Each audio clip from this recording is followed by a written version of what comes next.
Heute vor 300 Jahren am Gänsemarkttheater, das Hamburger Opernkalendarium.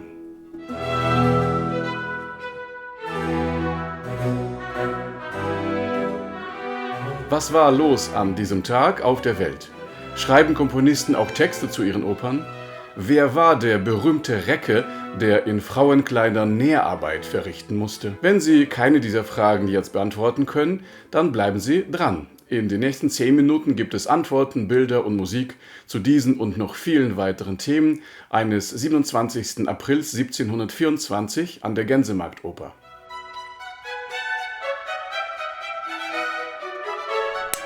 Heute vor 300 Jahren, am 27. April 1724, wird in Hamburg an der Gänsemarktoper, die damals einfach Schauplatz hieß, die Oper Omphale von Georg Philipp Telemann aufgeführt. Der Operntext stammt aus Paris und wurde durch Telemann komplett übersetzt. Das Bühnenbild ist von Herrn Rabe, der Ballettmeister ist Monsieur de Camp, Maschinenmeister Monsieur Pichon. Konkreter zur Oper komme ich gleich.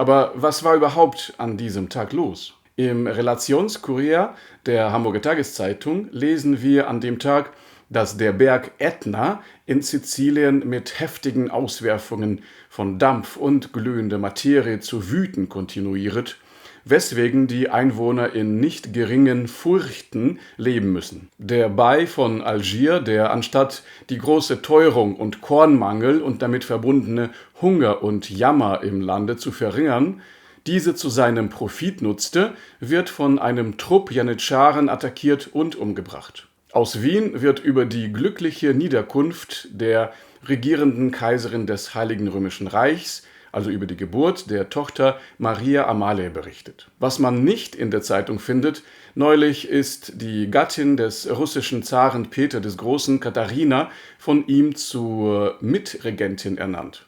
Vor 5 Tagen, am 22. April, wird der deutsche Philosoph Immanuel Kant geboren.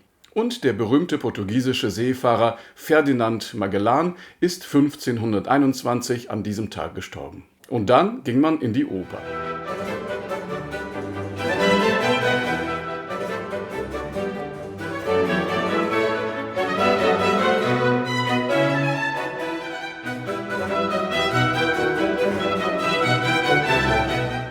Die Handlung der Oper Omphale basiert auf dem antiken Mythos von Herakles, der hier nach französischer Art Alcides genannt wird. Er wird zur Strafe für einen Mord versklavt und von der lydischen Königin Omphale gekauft. Während seines Sklavendienstes bei Omphale züchtigt Alcides alle Räuber, welche das Gebiet seiner Herren beunruhigen, erschlägt oder nimmt gefangen Bösewichte und verteidigt das Land Omphales gegen einfallende Feinde. Auch nimmt er teil an der berühmten Jagd des kalydonischen Ebers. Omphale bewundert die Tapferkeit ihres Knechts. Nachdem sie erfährt, dass er der große Sohn des Zeus ist, gibt sie ihm nicht nur die Freiheit wieder, sondern sie vermählt sich auch mit ihm. Und Alcides wird immer schwächer und versinkt hier in üppigen Leben des Morgenlandes. Dadurch geriet er bei seiner Gemahlin Omphale selbst in Verachtung. Sie kleidet sich in die Löwenhaut des Helden und nimmt ihm seine Keule ab. Ihm selbst aber lässt sie lydische Frauenkleider anlegen und bringt ihn in seine blinden Liebe so weit, dass er zu ihren Füßen sitzend Wolle spinnt. Endlich, als seine Dienstjahre bei Omphale vorüber sind, erwacht Alcides aus seiner Verblendung. Mit Abscheu schüttelt er die Kleider ab und ist wieder der krafterfüllte Zeus-Sohn, voll von Heldenentschlüssen. So verlässt er die Omphale.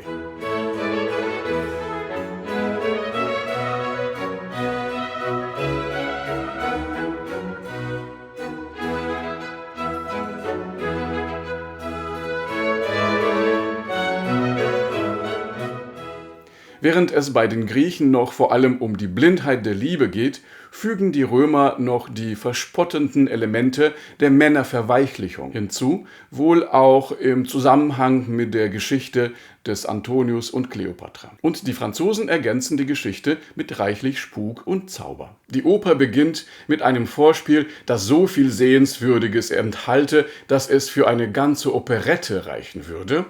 Der Hauptinhalt sei nach italienischer, die Aufzüge aber nach französischer Art komponiert.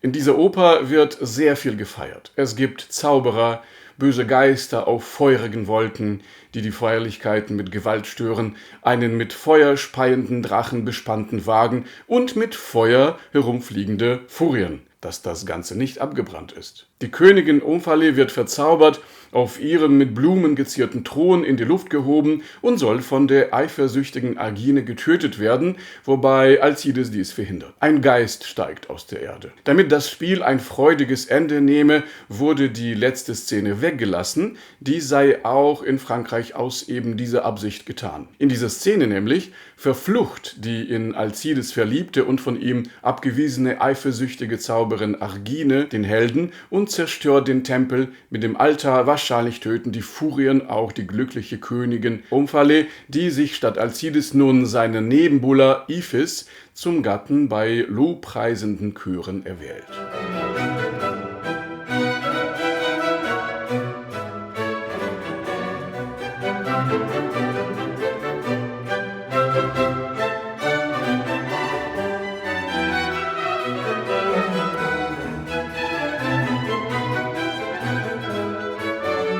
Der Schauplatz, so nennt man die Bühne, ist zu Sardis, der Hauptstadt in Lydien.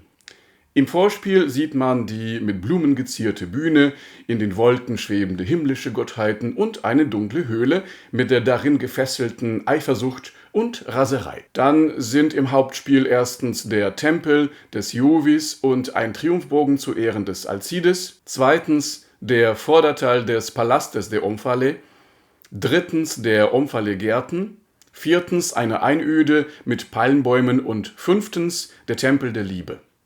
Telemann in seiner Rolle eines begabten Geschäftsmannes kündigt dreimal die neue Oper in der Zeitung an. Es wird mit Nachdruck darauf hingewiesen, dass alle Anstalt gemacht wird, eine aus dem Französischen übersetzte, sehr renommierte und allhier ganz neu komponierte Opera, Omphale genannt, wozu die Dekorationes, Fliegwerke, Balletten etc. mit großem Fleiß angeordnet werden, vorzustellen. So viele und so weit voneinander entfernte Veränderungen, also Szenenbildwechsel, seien noch nie dagewesen.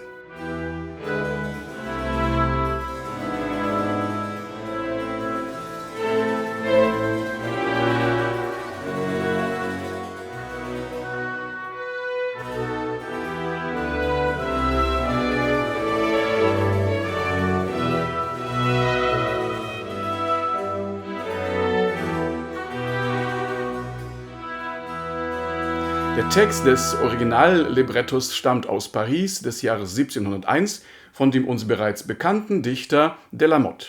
In Hamburg wurde die Oper aber komplett ins Deutsche übersetzt. Ganz toll ist die Tatsache, dass im Librettoheft Tänzer und Sänger persönlich genannt sind, dazu der Bühnenbildner, Maschinenmeister und Ballettmeister. Es fehlen nur noch die Orchestermusiker, aber die zählten damals wohl noch wenig. Das Notenmaterial ist leider verschollen oder, ich sage lieber, noch nicht aufgetaucht. Es existiert aber eine gleichnamige Instrumentalsuite von Telemann, die Musik daraus hören wir hier. Der galante Maestro Telemann abschließend: Die hiesige Schaubühne verspricht sich im Übrigen bei so mühsamen und kostbaren Unternehmungen einen gütigen Beifall und wird sich fernerhin angelegen sein lassen, das allgemeine Vergnügen nach möglichsten Kräften zu unterhalten und zu vermehren.